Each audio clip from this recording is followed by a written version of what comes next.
প্রিয় ভিউয়ার্স, আসসালামু আলাইকুম। আমি আছি গলাচিপা টু পানপটি বোয়ালিয়া খালের উপরে যে ব্রিজটি রয়েছে, সেই ব্রিজটি সম্প্রতি ভেঙে গিয়েছে। এই ব্রিজটি করা হয়েছিল দীর্ঘ 25 বছর আগে।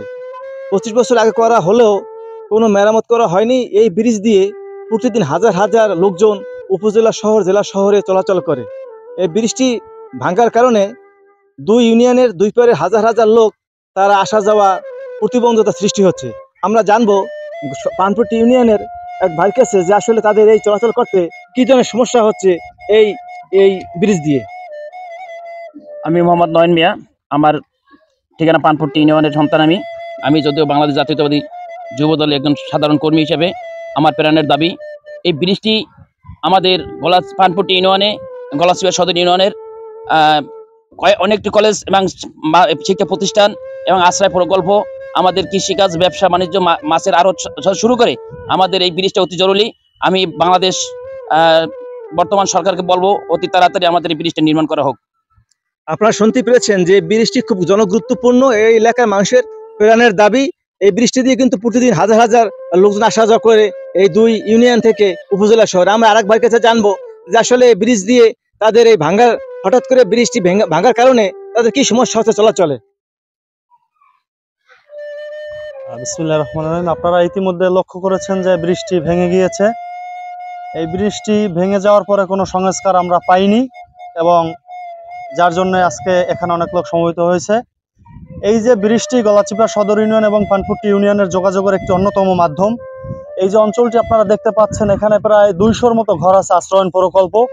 এখানের আশ্রয়ণ প্রকল্পের 200 ঘরের ম্যাক্সিমাম মানুষই দিনমজুরে কর্মজীবী মানুষ। তারা অনেকেই অটোরিকশা, ইজি বাইক চালিয়ে তাদের জীবিকা নির্বাহ করেন এবং সেই গাড়িগুলো এই ব্রিজ দিয়েই আসা যাওয়া করতে এবং চার্জ দেওয়ার যে ব্যবস্থা থাকে, আজকে তারা সেই চার্জ এই যে বৃষ্টি ভাঙা কারণে তারা গাড়িটি চার্জ দিতে পারছেন না এবং অপরদিকে চার্জ দেওয়ার কারণে তাদের অতিরিক্ত টাকা খরচ হচ্ছে।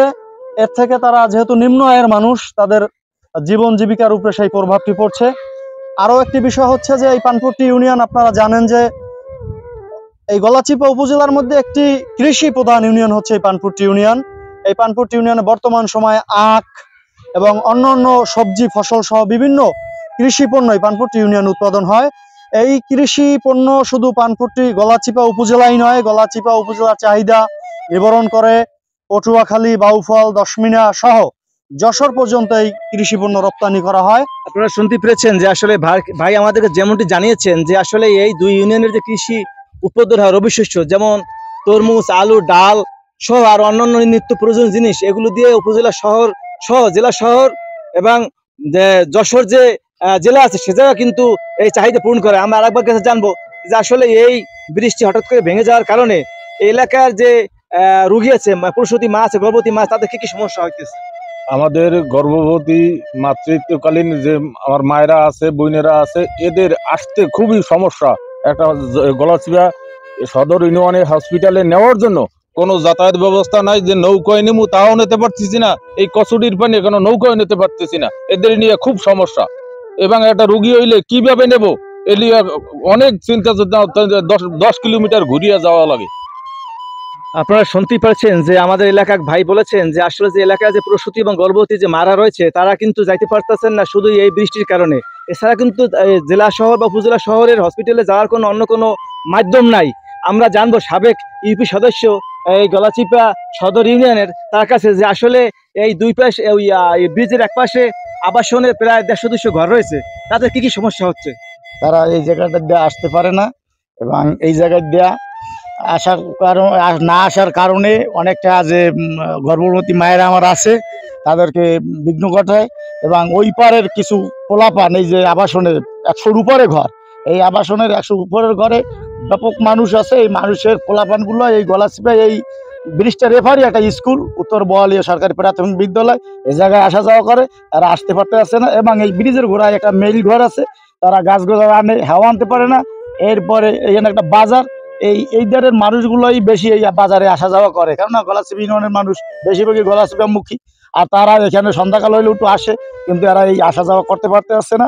আমাদের এই ব্রিজের জন্য অতি তাড়াতাড়ি যে কিছু পদক্ষেপ নেওয়া দরকার। সাবেক মেম্বার যেমনটি জানিয়েছেন আমাদেরকে যে ব্রিজের দুই পাশে শিক্ষা প্রতিষ্ঠান রয়েছে এবং আবাসনের প্রায় 150 থেকে 200 ঘর রয়েছে, সেখানে প্রায় 1.5 থেকে 2,000 লোক বসবাস করে। এই ব্রিজটি ভাঙ্গার কারণে এই দুই পাশের লোকজন আসা যাওয়া করতে পারতেছে না এবং পাশে একটা বাজার রয়েছে এবং শিক্ষা প্রতিষ্ঠান রয়েছে। যে শিক্ষা প্রতিষ্ঠানে আবাসনের ছোট ছোট কচিকাঁচা বাচ্চারা লেখাপড়া করে এবং উপজেলা শহর কলেজ মাদ্রাসা এবং বিভিন্ন সরকারি বেসরকারি প্রতিষ্ঠান রয়েছে, সেই প্রতিষ্ঠানে যাওয়া আসা বিঘ্ন ঘটছে। সরকারের কাছে এবং মাননীয় উপদেষ্টা মহোদয়ের কাছে সংশ্লিষ্ট এলাকার লোকজন দাবি জানিয়েছেন যে তাদের একটা প্রাণের দাবি, যা দ্রুত সময় যেন এই গলাচিপা সদর ইউনিয়ন এবং পানপুটির ইউনিয়নের যে বয়লা খালের উপরে যে বৃষ্টি রয়েছে এটা যেন দ্রুত মেরামত করে দেওয়া হয়, এমনটাই তাদের প্রাণের দাবি এই এলাকাবাসীর। প্রিয় দর্শক, আপনার এলাকার নানা সমস্যা আর ভোগান্তি চিত্র তুলে ধরবে আজকের গলাচিপা। এসব তথ্য জানাতে ফোন করুন এই নাম্বারে। আমি সোহাগ রহমান আর আমার ক্যামেরাম্যান পৌঁছে যাবে আপনার কাছে। আপনার দুর্ভোগ দুর্দশার চিত্র তুলে ধরবে আজকের গলাচিপা। আজ এই পর্যন্ত, যাচ্ছি কিন্তু যাচ্ছি না, আবার আসবো নতুন কোনো নিউজ নিয়ে আপনাদের কাছে। সেই সময় পর্যন্ত আপনারা আমাদের সাথে থাকুন এবং চোখ রাখুন আজকের গলাচিপার পেজে। সকলকে ধন্যবাদ, আল্লাহ হাফেজ।